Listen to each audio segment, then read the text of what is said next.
Hello, hello. It is Sara Waggle, astrologer and leadership coach here for Wellness Astrology. This time for the moon in Gemini. This is November 16th and 17th, coming off of that full moon in Taurus.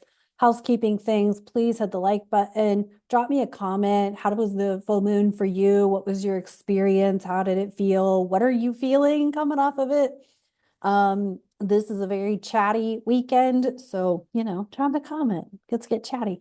What else? Links below for if you would like to book any kind of consultation with me, wellness consultation, sun, moon, rising, full chart consultation, or a single transit. Single transit would be good right now for the Mercury retrograde or even the Mars retrograde that are both coming up, to see what house that's in for you, or by house, I mean life area.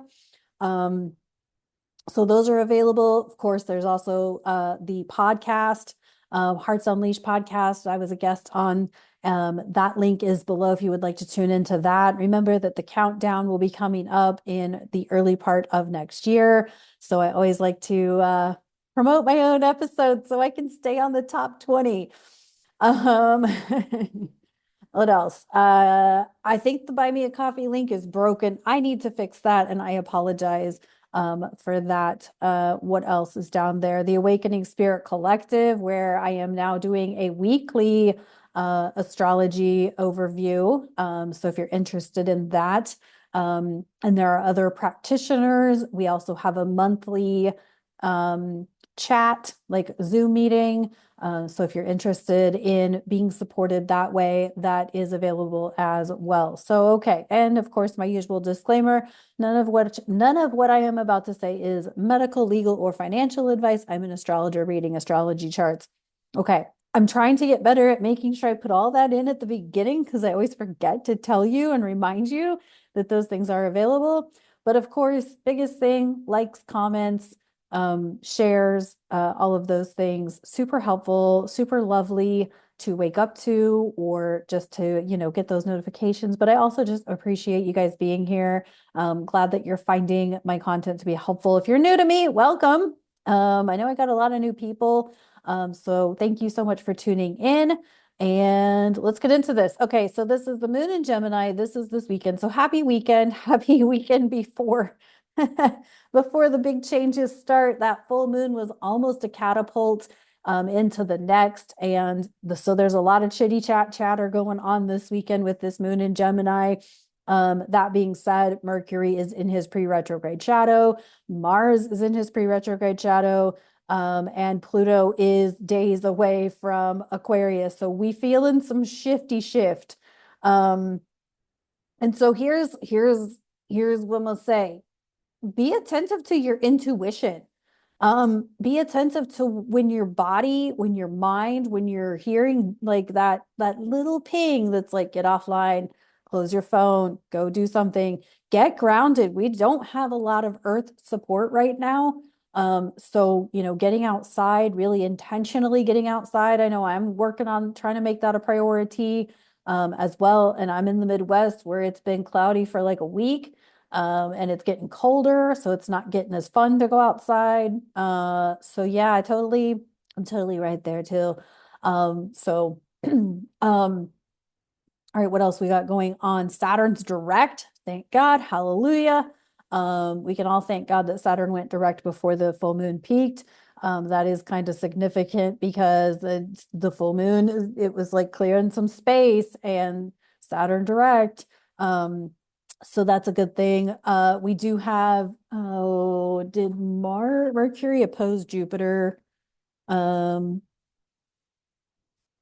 forgot to look and see when Mercury opposed Jupiter, or if he's done it already. 1 second.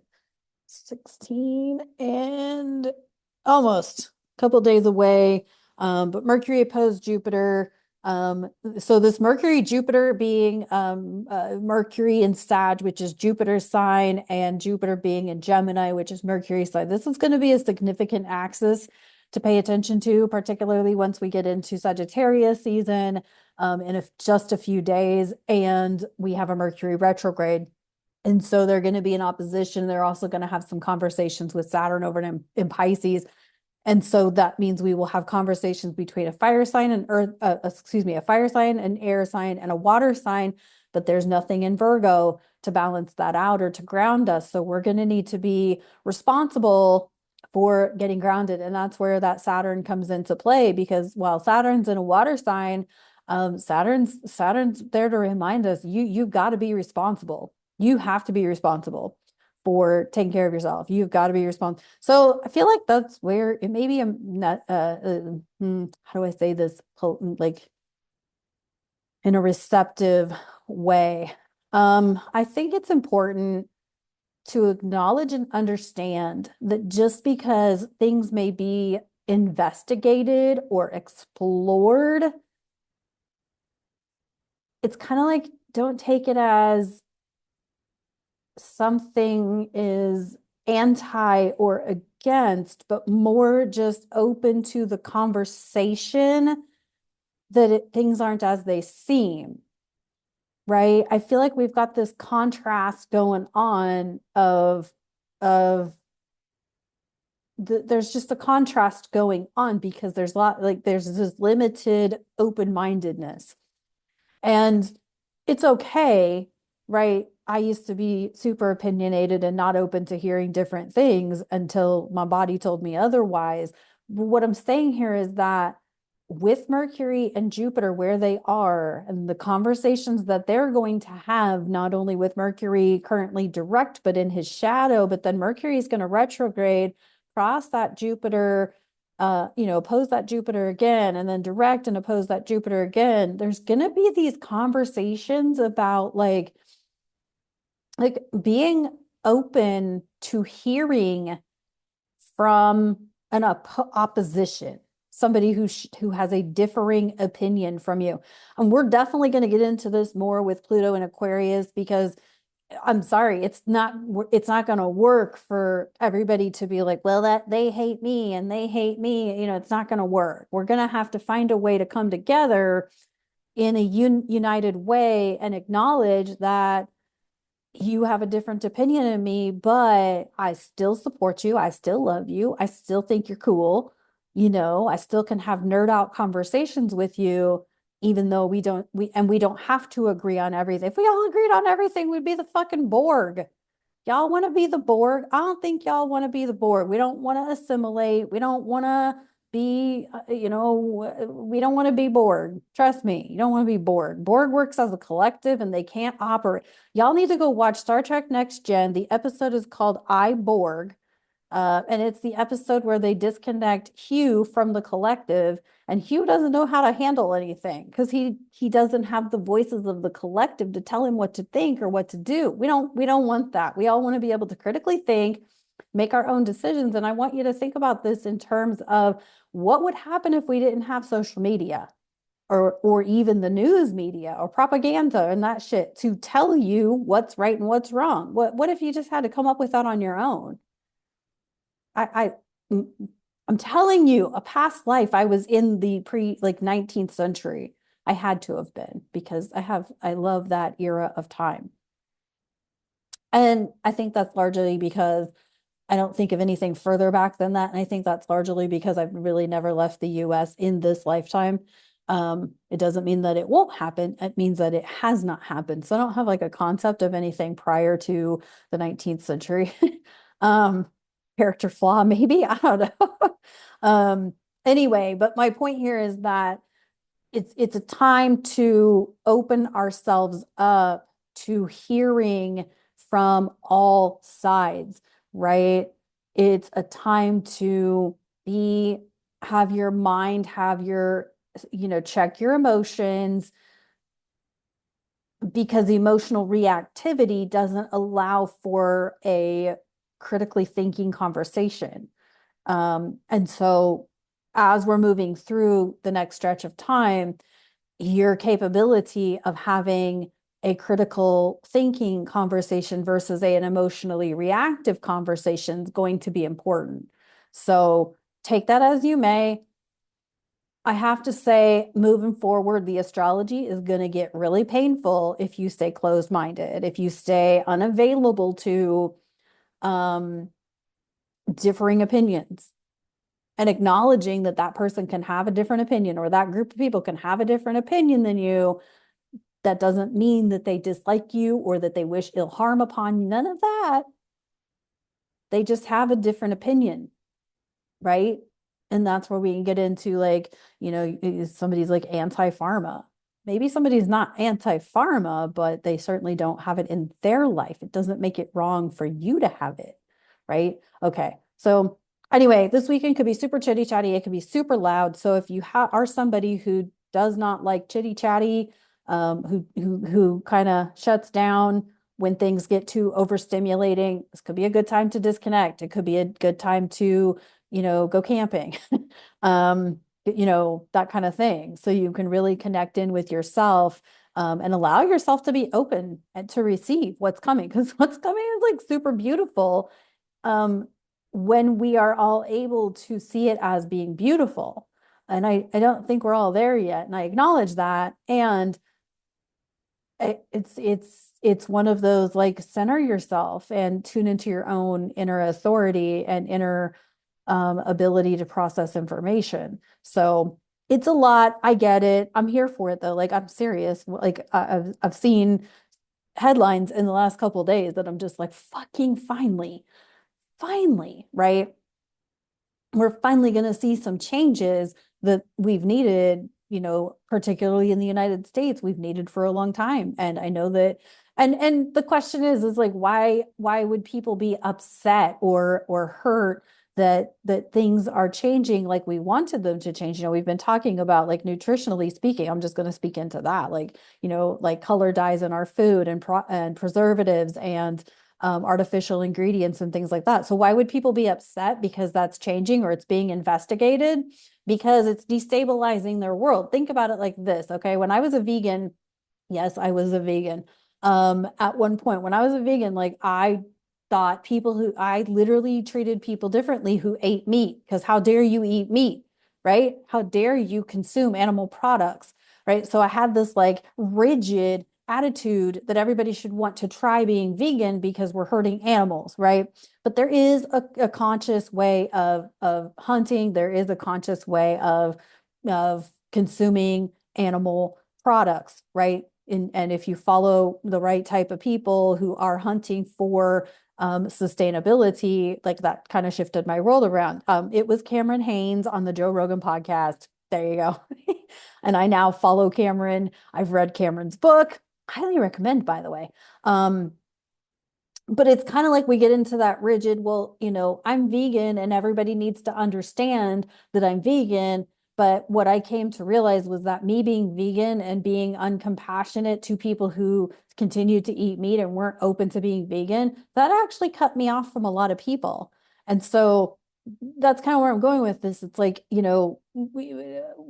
want the evolution, but with that evolution comes, or the change comes, like parts and places where we have to look and become aware of things. You cannot transform that which you are unwilling to see. So that's what makes it painful, is because we have to look and see things that we didn't want to find out or we didn't want to learn. And it makes it a painful process to transform. And so there's kind of no way around it, unfortunately. We have to learn certain things. We have to be informed of certain things before things can actually change. And that's hard for people to be with. And while I understand it, I'm also ready for the fucking change. So, there you go. All right, let's see what we got. It might help if I shuffle the tarot deck, eh? Star Trek Next Gen Tarot. I actually have a ping that the tarot part might be taking a hiatus. I don't have time to study it as much as I would like to, but I'm really focused on wellness astrology, and supporting clients with astrology. And so I haven't had time to like study the tarot deck like I would like to. And it's just the way things are. And I don't want to like, I don't know. But I like the Star Trek Next Gen Tarot. However, I'm just noticing where I'm kind of flawed in my reading of tarot. And we'll see. We'll see how long I keep it around. Just warning you, if you're here for Star Trek Next Gen Tarot, that might be.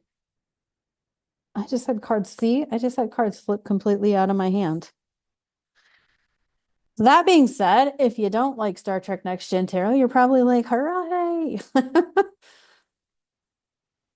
Um, let's see.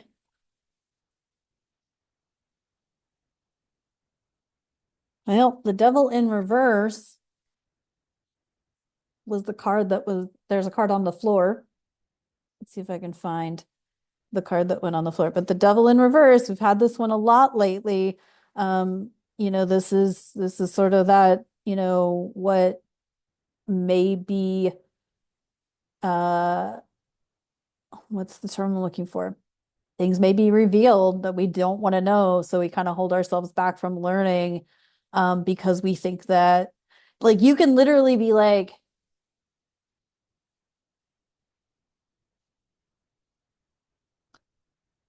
I've kind of said this before, it's sort of the same thing. It's like I don't have to agree with somebody as a person to respect the work that they do, right? I don't have to agree.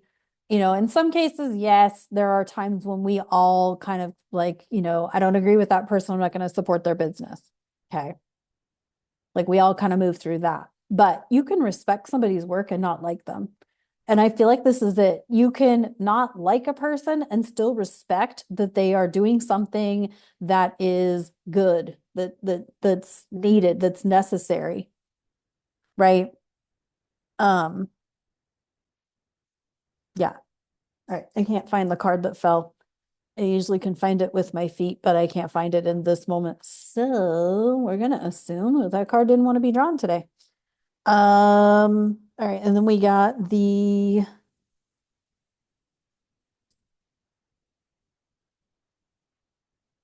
Knight of Batlets in reverse. I mean, this just cognitive dissonance was the first thing that came in my mind. Cognitive dissonance.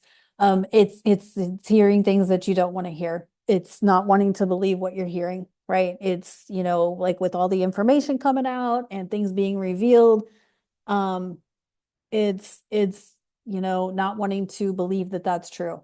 I've been here before. It is a painful place to be because you're hearing stuff and you're like, really? Are you fucking kidding me? That's actually real. And it sucks and it's painful, but unfortunately, like I said, you cannot transform, you cannot shift, you cannot change that which you are unwilling to acknowledge. So this could even be going on in your own headspace. If you don't want to acknowledge that you need downtime, if you don't want to acknowledge that you need to improve your nutrition, it won't change, right? Um, yeah, it's that simple. So you've got to be willing to see the things that people are trying to point out to you and be willing to make a shift or make an adjustment. And we get kind of stuck in our, I don't need that. I don't need the support. I don't need therapy. I don't need this. I don't need that. But yet you're still having storming temper tantrums in your mid 40s. It's not acceptable. So you got to be willing to take a look in the mirror and see what you're unwilling to see.